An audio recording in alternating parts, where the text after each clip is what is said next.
The Houston Texans have been linked to N'Keal Harry, but are they a perfect trade destination for him?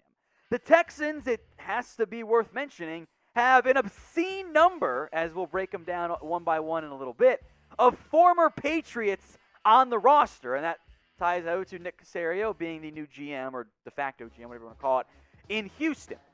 Now, the Texans were going to deep at wide receiver depth, but I also wonder if Caserio even wanted to draft N'Keal Harry. Allegedly, the leaks are that there was some disagreement in terms of the Patriots front office whether or not to take N'Keal Harry, and clearly that was a bad decision by New England. So if Caserio wanted Harry, I could see him making a move, because the Texans have added 14 former Patriots to have 14 on their roster. Now, Terrence Brooks, the safety, Rex Burkhead, the running back, Marcus Cannon was one of the bigger acquisitions this offseason. Brandon Cooks has been there for a while, but I'm still going to count it.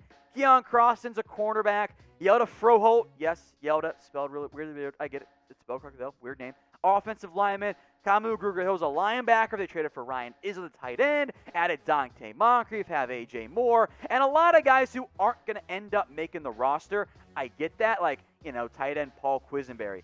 He's not going to make the team. Derek Rivers is probably a long shot. Offensive lineman Jordan Steckler, Cole Toner, long shots. But when 15% of your roster come from one former team, that's pretty unusual. But the reason why I doubt the Texans go this route, they don't need receivers. Like, yeah, they could maybe use a better number 2 or number 3, but Brandon Cooks is making this team. Randall Cobb's a fun slot guy. Nico Collins was drafted out of Michigan, and they've got guys who have spent time in the NFL. Chris Conley, Isaiah Coulter, Dante Moncrief, Kiki Cutie, Andre Roberts, Alex Harrison, Thawan Taylor, and Chris Moore have all played NFL games. They're 11 deep at receiver. The Houston Texans have the best roster to build if you're looking for players, ranked 44th-ish to 75th. Like, they're so deep there. It's the top-end guys that aren't particularly great.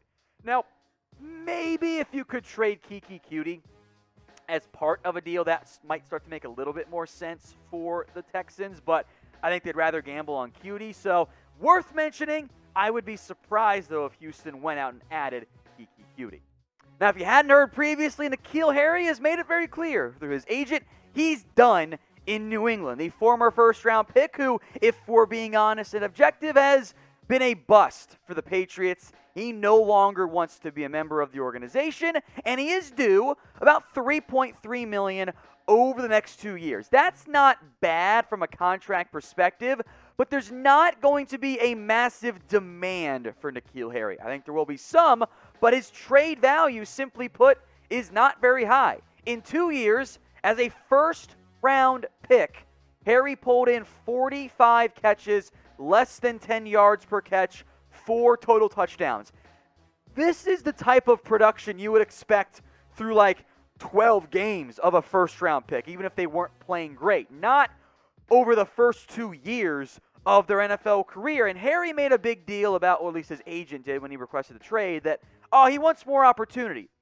Harry has been on a bad receiving core in the NFL. The Patriots have not had good receivers. N'Keal Harry, as the first-round pick, was supposed to be the guy who made that receiving core better. The Patriots this offseason brought in Nelson Aguilar. They brought in Kendrick Bourne. Jacoby Myers has been a nice little surprise there. But it's not like N'Keal Harry's getting beat out by the Tampa Bay Buccaneers receiving core.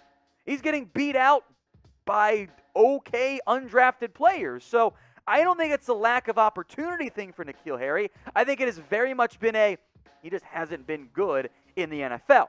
Now, some more background here. The Patriots reportedly shopped Harry before and around the NFL draft. They did not find a trade that they liked. And whether that was because there wasn't really an offer, period, or because they weren't getting the proper draft pick compensation back in exchange, they did not trade Harry. Now that Harry's made his public demand of being traded, his value is frankly down even a little bit lower. I think you're talking maybe a day 3 pick in exchange, if you're late day 3 pick, if you're going to go get Harry. Maybe a 5th at best, I think, if the Patriots are lucky. He was a former first-round pick, but he has just not been good in the NFL. So make your predictions for me right now in the comments section.